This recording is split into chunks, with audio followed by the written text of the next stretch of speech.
Hey everyone, 99% of you watching aren't subscribed. Let's change that. Hit that subscribe button, and at 1,000 subscribers, we'll drop special stories just for you. The crowd began chanting his name before he even appeared. Aegis! Aegis! Aegis! The sound rolled to the Colosseum of Caranby like thunder trapped inside a steel lung.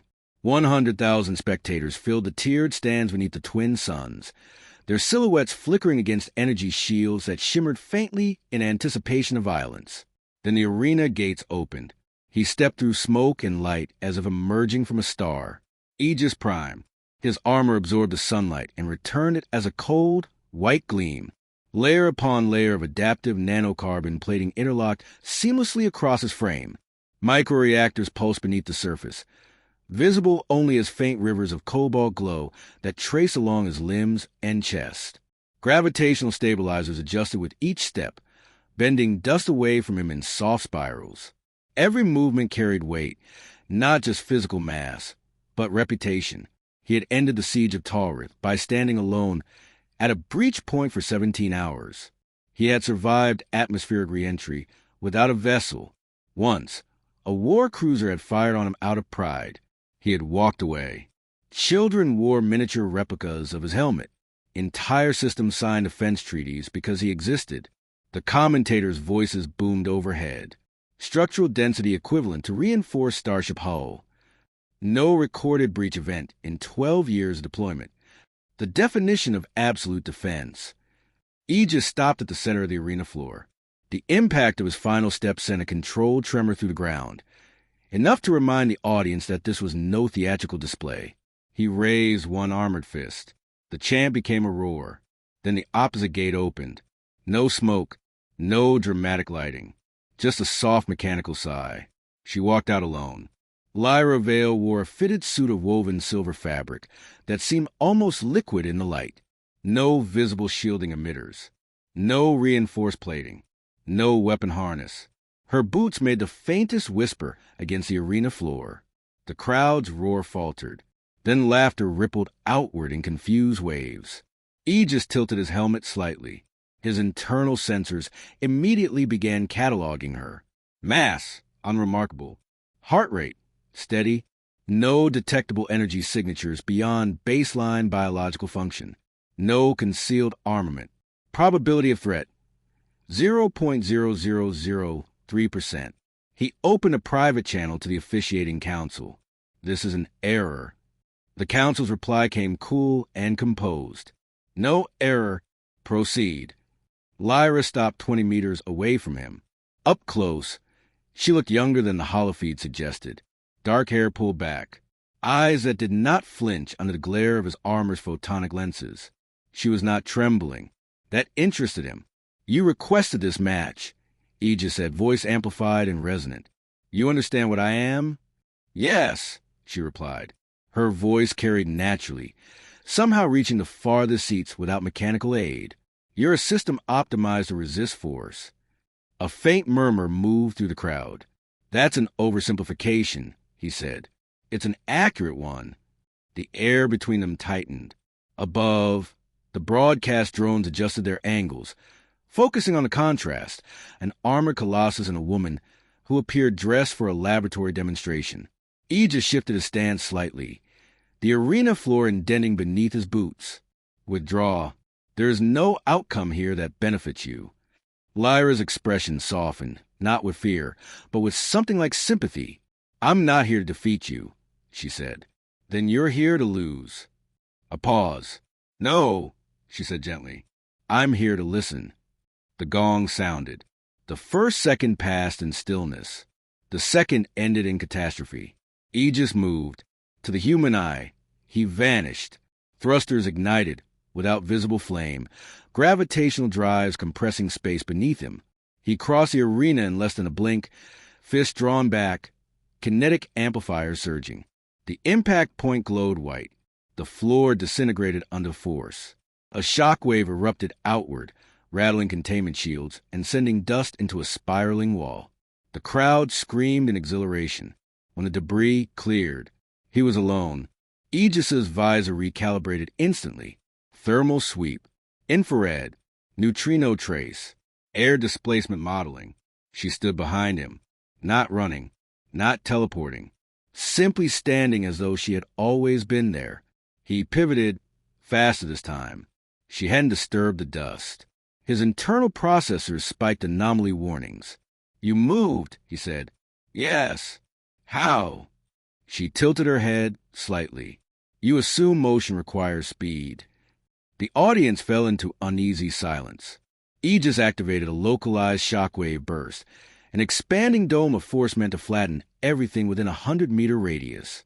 The arena flashed white. Lyra did not move. The energy field parted around her like wind around stone. No shielding signature detected. No counterforce measured. She stepped forward. "You're generating compensatory oscillations," she observed quietly. "Even now." "Enough." He increased output to combat configuration. The armor responded instantly. Plates shifted microscopically, sealing tighter. Microreactors spooled to full capacity. Defensive matrices layered over one another in shimmering geometries. The low hum of contained power deepened into something almost alive. Spectator shields brightened in response. He advanced on her deliberately this time. Every step heavy, measured, intentional. "Last warning," he said. Lyra exhaled slowly. "May I?" she asked. He almost laughed. "You may try."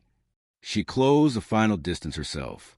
No rush, no fear, just quiet curiosity. She raised her hand. From the stands, it looked absurd. From inside his helmet, it looked harmless. Her fingers hovered inches from his chest plate, over the central lattice node that anchored the entire defensive structure. His threat analysis remained negligible. Then she touched him, barely, 2 fingertips against polished nanocarbon. For a fraction of a second, nothing happened. Then, a sound, not mechanical, not explosive. A single clear tone rang through the arena. It resonated inside his armor, inside his bones, inside the air itself. Aegis's internal diagnostics spiked red. Structural integrity deviation, 0.02%, 0.17%, 0.83%. A thin line appeared across his chest plate, a hairline fracture. The crowd gasped as one. He stepped back instinctively. The fracture spread a centimeter more before halting. Silence swallowed the stadium. Aegis stared down at his chest.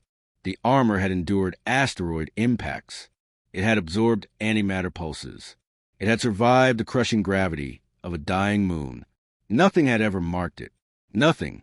Lyra lowered her hand. Her voice, when she spoke, was almost apologetic. "There it is," she whispered. Aegis looked up at her, something unfamiliar rising beneath the shock. Not pain, not anger, uncertainty. "You didn't strike me," he said. "No." "You didn't apply force." "No." The fracture caught the light of the twin suns, thin and unmistakable. "What did you do?" he demanded. Lyra met his gaze calmly. "I said hello." The fracture did not disappear. Aegis Prime stood motionless at the center of the ruined arena, staring at the thin silver line across his chest plate as if it might retract out of embarrassment. It didn't. Inside the armor, his systems ran frantic diagnostics. Microfracture mapping initiated. Material cohesion variance detected. Adaptive reinforcement compensating. Compensating. The suit tightened around him. Nanocarbon fibers reweaving, redistributing stress across millions of microscopic nodes. The fracture dulled, but it did not seal. That had never happened before. He lifted his gaze to Lyra Vale. She hadn't moved. She wasn't smiling. She wasn't triumphant. She looked focused. "You altered the lattice," he said, voice low now, stripped of spectacle. "What field are you projecting?" "No field," she replied.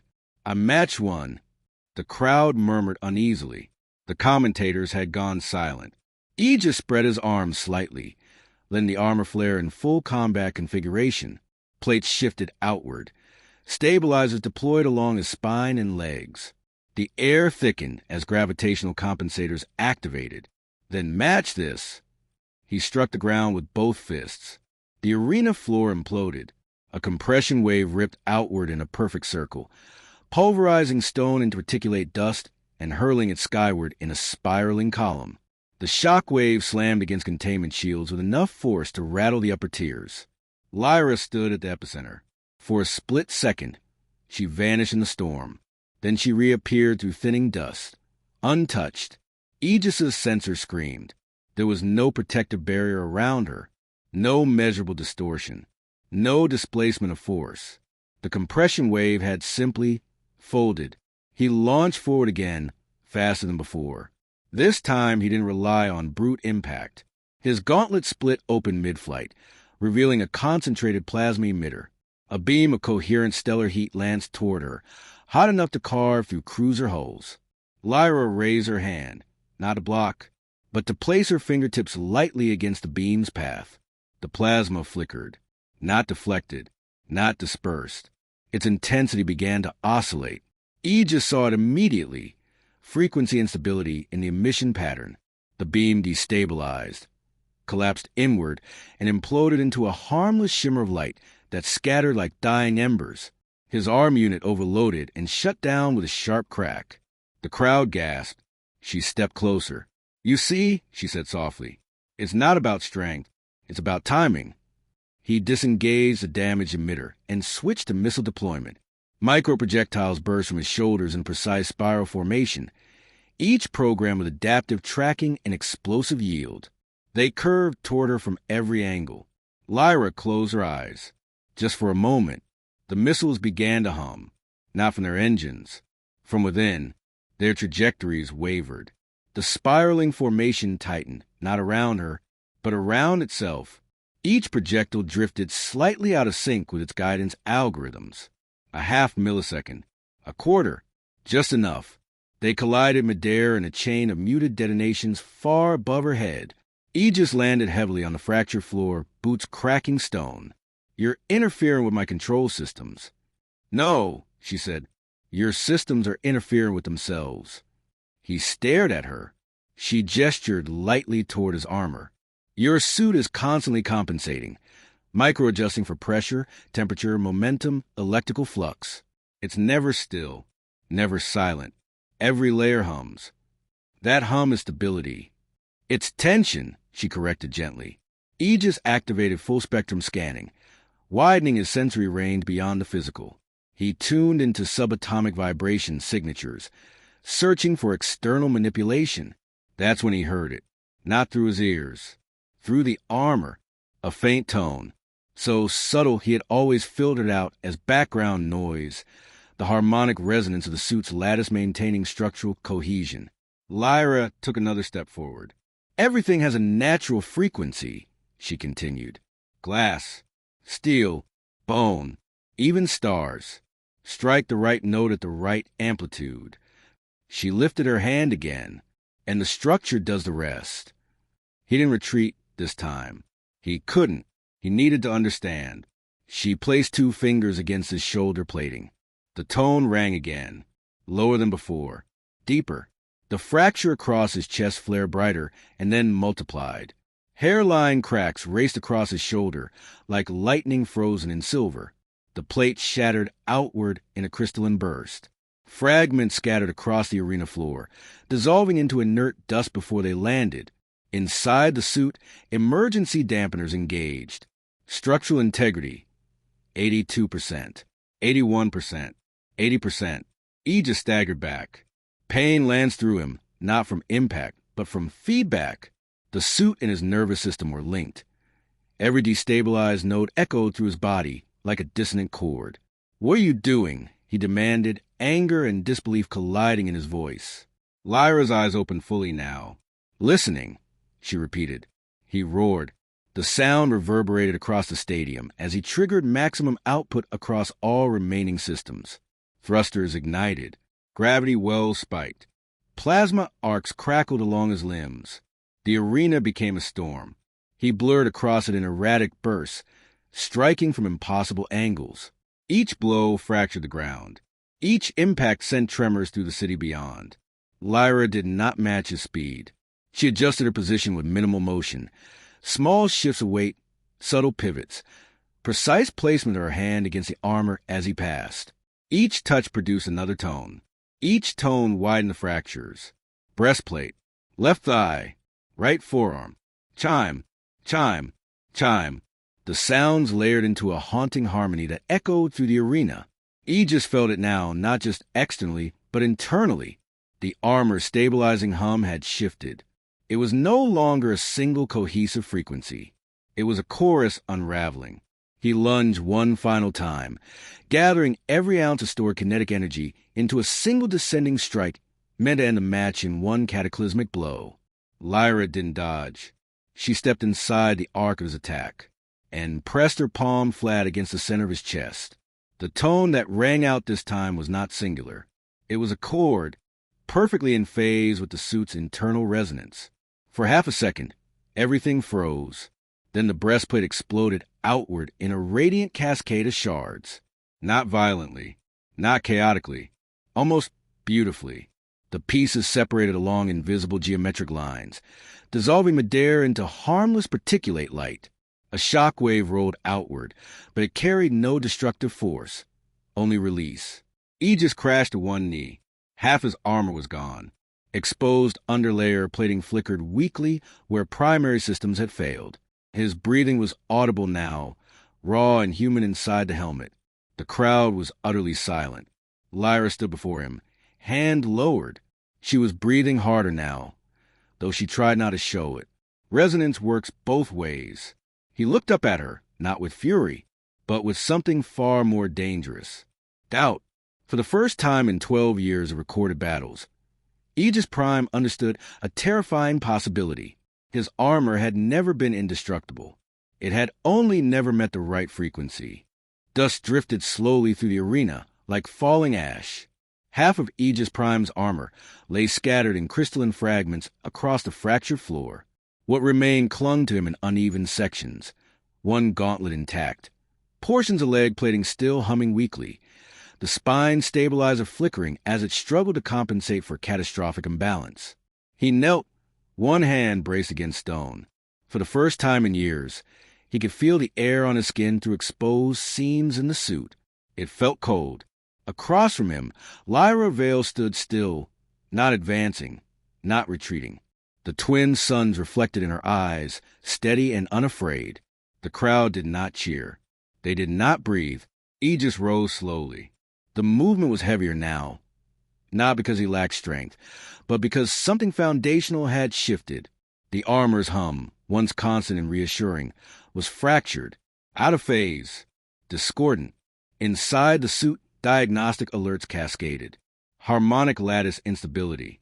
Feedback loop amplification detected. Recommend full shutdown. He ignored them.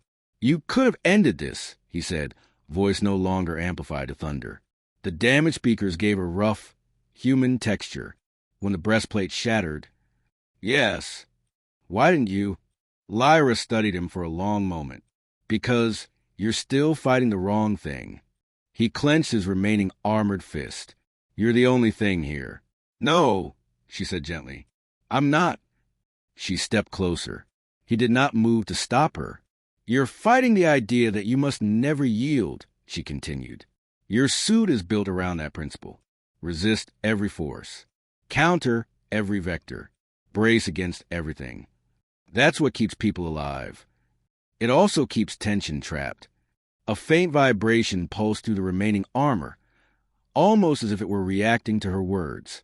Aegis forced himself to stand fully upright despite the instability. Explain it. Lyra inclined her head slightly, as if he had finally asked the correct question. Your armor is a closed system, she said. It absorbs incoming energy and redistributes it internally to maintain structural integrity. But redistribution is an elimination. It stores microstress across the lattice. She gestured toward the cracked plates along his torso. Over time, those stresses create standing waves. Invisible, harmless, until something introduces a matching frequency. You, he said. Yes. He felt again the faint tone inside the armor. Now that he was aware of it, he couldn't unhear it. A constant, subtle vibration. Not unpleasant, but never silent. You're not overpowering it, he realized slowly. You're synchronizing with it. Lyra smiled faintly. Finally, he looked down at his chest. The fractures weren't spreading now, but they hadn't healed either. They glowed softly along geometric seams like fault lines in cooling lava. What happens if I strike you again? He asked. You accelerate the collapse, she replied calmly. Every impact forces the suit to compensate harder. The harder it compensates, the stronger the standing wave becomes. And if I stop, then the wave dissipates. He stared at her. The crowd shifted uneasily in the stands, sensing that something far more significant than a fight was unfolding. Aegis took a step forward. The armor whined in protest, micro-actuators straining to maintain alignment. Lyra didn't flinch. Touch it again, he said. Her eyes narrowed slightly. Are you certain? Yes. She approached until only a breath separated them. This close, he could see fine details he had missed before, the steadiness of her pulse at her throat, the slight tremor in her fingers. She wasn't immune to fear. She was choosing to move through it. Lyra placed her palm against the remaining intact portion of his chest plate. The tone rang out again. But this time, he didn't resist it. He didn't trigger countermeasures. He didn't increase output. He listened. The vibration traveled through the armor and into his body. Instead of bracing against it, he allowed it to pass through him. The suit's systems, still programmed to resist, attempted to amplify stabilizers, but he manually disengaged them. One by one, defensive matrix, offline, kinetic dampeners, offline, reactive compensation grid, offline. The armor's hum shifted. Lower, softer. The fractures stopped glowing. Lyra's eyes widened slightly. Yes, she whispered. A section of cracked plating near his collar loosened. Not shattering this time, but separating cleanly and falling to ground with a dull metallic sound. Not destroyed. Released. Aegis exhaled slowly. The remaining plates felt lighter now. You built it to fight the universe, Lyra said quietly. But the universe isn't always striking. Sometimes it's just moving. He looked at his gauntlet hand. For years, this armor had been his identity, his shield, his symbol, if it could be undone by a touch. What did that make him? He reached up to his helmet. The crowd leaned forward as one. With a soft hiss, the seals disengaged. Cool air rushed in. He lifted the helmet free. Gasps rippled through the stands. The face beneath was younger than legend suggested. Strong, yes, but lined with exhaustion. There were faint scars at his temples where neural links connected to the suit. He set the helmet gently on the fractured floor. Lyra withdrew her hand. The tone faded. Silence followed, not empty, but profound. He reached for the chest plate latches and disengaged them manually. The remaining armor separated in segments, each piece detaching without violence. Greaves, pauldrons, spine unit. Each one fell with a muted clang against stone. When the final stabilizer powered down, the arena became utterly still. No hum, no vibration, no tension coiled in metal. Just wind moving softly across the broken floor. Aegis stood there in a simple underlayer suit, human and unshielded beneath the twin suns. Lyra regarded him not as a victor, not as a defeated opponent, but as something unarmored in more ways than one. You see, she said gently, there's nothing for me to break now. He looked at the scattered fragments of what had once been considered invincible. You didn't destroy it, he said slowly. No, you showed it where it was already fragile. She nodded. High above, the broadcast drones hovered, capturing every second. The lesson was no longer about combat. It was about structure, about resistance, about what happens when something is built to endure everything except harmony. Aegis turned toward the crowd. For years, they had cheered his indestructibility. Now, they watched his vulnerability. He felt strangely lighter. End the match, he said quietly. The officiating council hesitated only a moment before the arena lights dimmed in acknowledgement. Lyra stepped back, giving him space. As medical teams cautiously approached the perimeter, neither of them moved to claim triumph. There had been no final blow, no decisive strike, only a realization. The strongest armor in the known systems had not fallen to force. It had unraveled in the presence of understanding. And in the quiet that followed, something far more powerful than invincibility began to take shape. The footage spread before the dust had fully settled, across the inner systems, across frontier colonies, across military academies and research institutes and quiet civilian networks where people replayed the moment in stunned silence. Not the explosions, not the shattered breastplate, but the pause. The instant when Aegis Prime powered down his armor and chose not to resist. Engineers froze the frame where the fracture first appeared and magnified it to molecular scale. Analysts overlaid acoustic models across the recorded audio of the chime. The tone itself was dissected, converted into waveforms, transmitted to laboratories light years away. The conclusion unsettled everyone. The armor had not failed. It had complied. Within weeks, the phenomenon had a name: harmonic convergence. Within months, it had another: the veil principle. Lyra disliked that one. Aegis stood in a research chamber overlooking what remained of his armor. It no longer resembled a warrior's shell. The plates had been separated and suspended in transparent containment fields, each fragment mapped by scanning arrays that traced residual stress patterns in glowing blue lines. Without the suit around him, he felt smaller. He also felt clearer. A wall of projection screens displayed models of the lattice structure as it had existed before the fracture, perfect geometric symmetry layered over microcompensation algorithms. "Your designers built it brilliantly," Lyra said from behind him. He didn't turn. "I know. They anticipated impact vectors from nearly every conceivable threat. I know." She stepped beside him and gestured to a highlighted section of the model. "But here, this node cluster, see how it overcorrects? Every time force was applied, it redistributed strain through recursive amplification. That's how it maintained structural integrity." "Yes," she said gently. "Short term." She altered the model. The stress lines accumulated across thousands of simulated battles. The lattice glowed brighter with each engagement, not from damage, but from stored tension. "It never released," she said. "It only endured." Aegis folded his arms. For years he had believed endurance was the highest form of strength. "You're saying it was doomed," he said. "No," she shook her head. "I'm saying it was incomplete." He finally looked at her.